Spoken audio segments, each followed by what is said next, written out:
Alright, so my name is Garda. My name is Pawel Grabarczyk. We are proudly representing University of Łódź from Poland. And we are really happy to participate in this particular panel because using Aspen words, we do have a common field, which you will see later on. So we would like to talk about Polish late 8-bit games of the 1990s. Our research is a fusion of platform studies and local game histories, and you could see probably the same methodology in different in our presentations, because we have the technical factor, which is platform studies, and the social discursive aspect, which is local game histories. So we are interested in a functioning of particular platforms, 8-bit Atari computers in that case, in a very specific time frame and locale. And by locale in that case, I mean a country which is Poland. So we are interested in 8-bit Atari games in Poland in early 1990s. Why is it interesting? As in many other countries of Eastern Europe, we had a very significant change in the early 90s. Of course, firstly, it was the democratic transition, but also it was an unprecedented technological shift. So we got the introduction of the free market, which allowed a faster pace of diffusion of innovation and new media technology, in particular microcomputers. And the thing is, at that time, the common platform in Western countries was the 16-bit. But in Poland, and other Eastern European countries, because of the economic inequalities, we had a certain delay. So the obsolete platforms from the Western world still had a second youth in Poland. So 16-bit and 8-bit coexisted. And we have different dominant platforms in different countries. Like, for example, in Czech Republic, we had ZX Spectrum, and in Poland, it was 8-bit Atari games. We had also a very prominent homebrew movement, and we would like to focus what those designers were creating in these particular circumstances. So our hypothesis was that because there was a coexistence of 16-bit and 8-bit, so An overlap. Yes, an overlap. There was an overlap. I will get to that. So there should be a noticeable influence of that 16-bit aesthetics and mechanics, and this kind of overlapping, as we like to call it, appeared also in different moments of video game history, as for example in the case of late Amiga games that were cloning PC titles. Here we have Gloom, which is inspired, of course, by Doom, but as we can see, the graphics downgrade made the gaming experience rather challenging, I would say. A more contemporary example of this overlap are demakes. Here we have a Commodore 64 demake of Guitar Hero, but in that case the time distance is much longer. So our hypothesis, once again, was 16-bit influence on 8-bit. But our research uncovered evidence contrary to that hypothesis. It seems that our science, works. Yeah. So 8-bit games of that time were not cloning 16-bit solutions, but were trying to find their own way. And this way was a unique genre, platform adventure. You may know platform adventure games from the recent Cave, 2013. Anyone played Cave? Okay, not many. But the interesting thing about marketing this game was the authors were saying it's a totally new mechanic.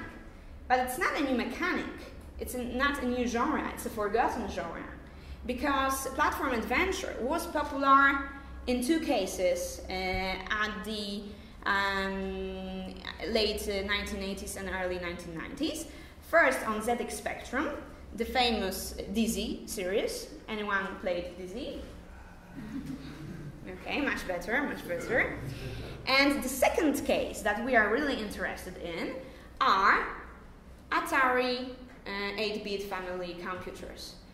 So why only in that particular period this genre was popular on that particular platform? And this case will be solved by Pawel. True that. So that was our puzzle, and to solve this puzzle, it is best to just go back a bit and look at some of the early attempts at making Atari games by Polish programmers. Here you can see a 2D platform game called Fred, which was very, very popular at the time.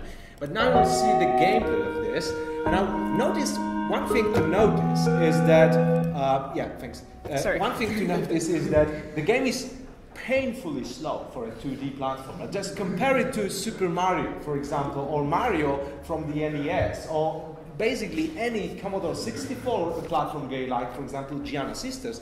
This is a painfully slow game. And the other thing that is worth to know, and also it is slow, but even though the playing field is rather small, look at this interface.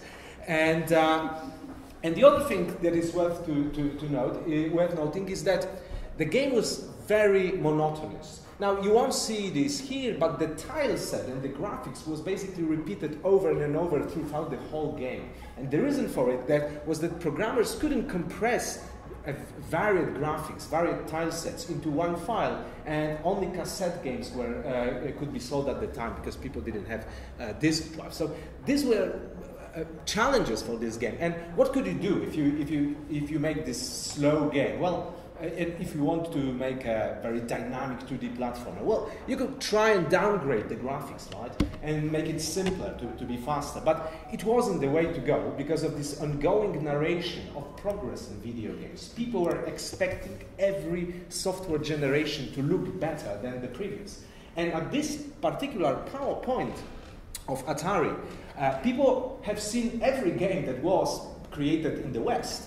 Because, you know, this was the end of the life cycle. They've seen everything. So they wanted better graphics. You couldn't downgrade the graphics. So what do you do when you cannot downgrade the graphics and you cannot make a fast action game? Well, you make adventure games, right? So this was the other way to go. And this is an example of a Polish adventure game, Polish text adventure game called Mózg Processor. It was very popular at the time. But the problem with text adventures is that they use text, right? So, first of all, they were obsolete at the time. They were less and less popular at the time. People didn't play text adventures as much as earlier.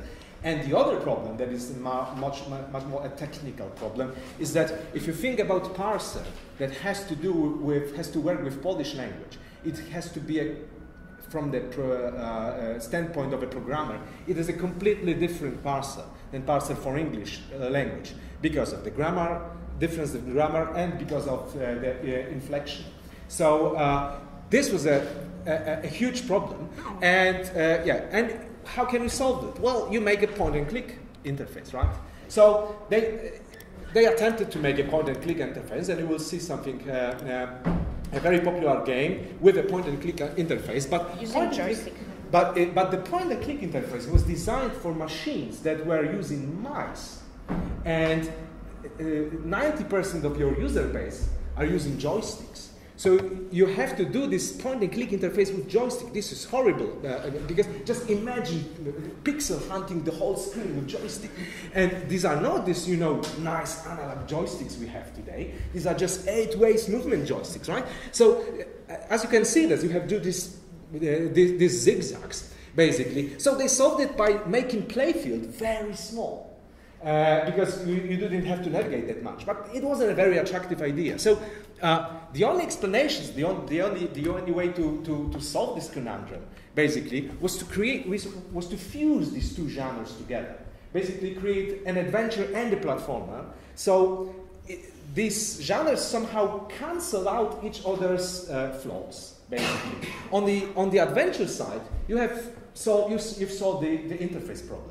Because this is just a very well-known direct interface of a 2D platform. And from the platformer side, you solve the action problem because the game is slowed down by the puzzles, by the inventory management, and so on. You don't have to have this dynamic game. And also, you solve the problem of this unified, monotonous tile set. Because adventures games are supposed to take place in a unified, coherent space, like a single castle or single ruin. And these games were mostly about single castle, single ruin. So all of a sudden, your disadvantage is your advantage now. So now you can make your high-res games, and they are slow, but it's okay because these are basically half adventure games. So now you might ask yourself, what about the Spectrum case? Because we explained why it was so for the Atari, for this late Atari. But what about Spectrum case? So our explanation works for ZX Spectrum too. Because the important thing is that these programming challenges and this social pressure that created this specific situation with 8-bit Atari in Poland was something that was pretty well known for every programmer on ZX Spectrum from the start. Because the ZX Spectrum was technically so primitive that it couldn't create very good action games because of two things. It didn't have sprites, and it did have something called color clash, as you can see there. So imagine a fast action games with this color clash. You won't see projectiles going at you because they will be the same color than you all of a sudden, and everything is very hard to differentiate. So the only way to make a fast action game on a Spectrum was to do it very primitive graphically because you couldn't do any sophisticated backgrounds because of this color clash program. So to summarize, in the context of ZX Spectrum, this situation and this genre was needed solely because of the technical lack of technical capabilities of the machine. But in the case of 8-bit Atari, which had sprites and so on, this genre was needed only. This genre, which was basically some kind of a marriage of convenience, this genre was needed only at the end of the life cycle. Because then people wanted to make very high-res games, and they couldn't make high-res games with fast action. So, of course, we might ask a question, what would have happened with Spectrum if it had also this social pressure of this late cycle where people expected gorgeous graphics and fast movement? But we couldn't answer that because it was not a dominant platform in Poland, but maybe it was a dominant platform in other countries. We know that it was in Czech. So we are interested if programmers embraced this genre, or maybe they devised some other clever trick to solve this other problem. subgenres. Yeah, other subgenres. Yeah. So thanks. Thank you very much.